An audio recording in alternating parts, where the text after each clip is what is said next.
Iran पर बहुत बड़ा हमला होने के सबूत मिले हैं। सैटेलाइट तस्वीरों में साफ पता चला है कि अमेरिका और इजराइल मिलकर तेहरान में तबाही मचाने वाला है।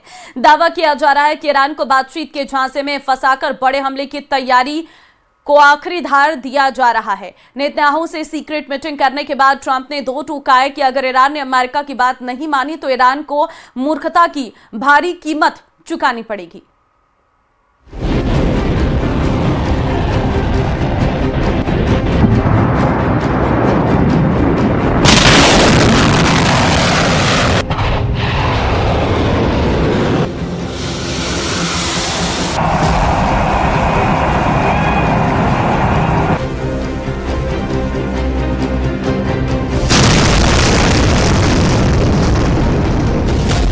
एक 180 मिनट में बना ईरान पर हमले का प्लान।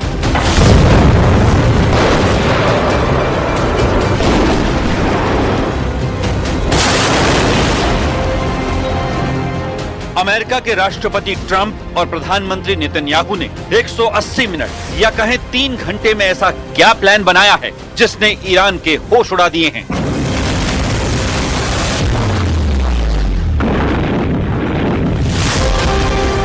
हमले को तैयार अमेरिका के 2 युद्धपोत। खबर तो यहां तक है कि अब अरब सागर में यूएसएस अब्राहम लिंकन विमान वाहक पोत के साथ एक और अमेरिकी युद्धपोत का बेड़ा ईरान पर हमला करने के लिए निकल चुका है।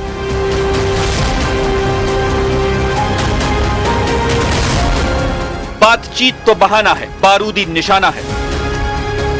दावा तो यहां तक किया जा रहा है कि ईरान को बातचीत का झांसा देकर ईरान पर बारूदी हमले की तैयारियां आखिरी दौर में पहुंच चुकी हैं।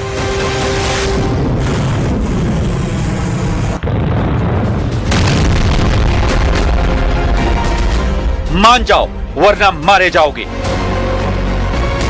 राष्ट्रपति ट्रंप ने दो टूक कह दिया है, या तो अमेरिका की शर्तें मान लो वरना मारे जाओगे।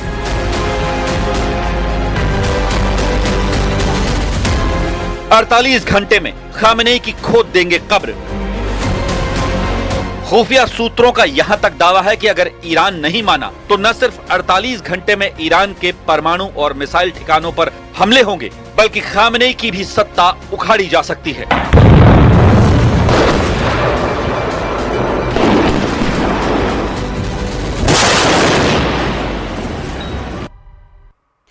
क्या तेहरान की सड़कों से खामेनेई की ब्रिगेड ने युद्ध का बिगुल बजा दिया है? क्रांति की सालगिरह से क्या ईरान ने ट्रंप के लिए नया ऑर्डर जारी किया है? क्या ईरान की मिसाइलों का रुख तेल अवीव पर सेट हो गया है? 47 साल बाद ईरान की सड़कों से एक मैसेज क्लियर है।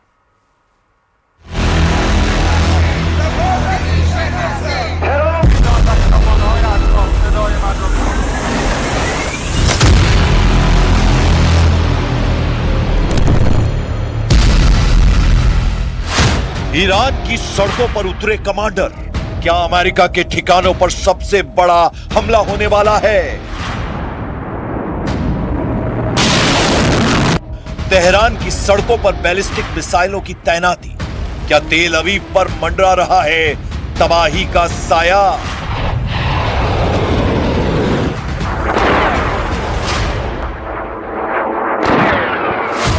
तैनात हुए आसमान को चीरने वाले हमलावर ड्रोन। क्या ये ईरान के खूंखार ऑपरेशन की रिहर्सल है?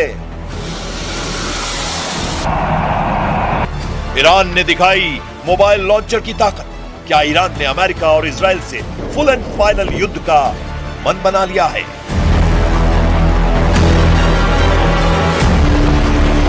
तेहरान की सड़कों पर जन सैलाब। क्या जश्न के बहाने जंग का पैगाम दे रहा है ईरान? तेहरान की सड़कों से उठी एक गूंज, एक ऐलान और चेतावनी। क्या ये ईरान की अमेरिका और इजराइल को खुली चेतावनी है? जश्न के मंच पर सिर्फ नारों की गूंज नहीं, बैलिस्टिक मिसाइलों की खामोश मौजूदगी किसी बड़े तूफान की तरफ बड़ा इशारा कर रही है। आसमान की तरफ इशारा करते ड्रोन। क्या ईरान ने अपना इरादा जाहिर कर दिया है कि वो जमीन से नहीं आसमान से हमला करेगा? Mobile launch system. क्या ये सिर्फ ताकत की नुमाइश है या ईरान के बड़े फैसले की तरफ इशारा है?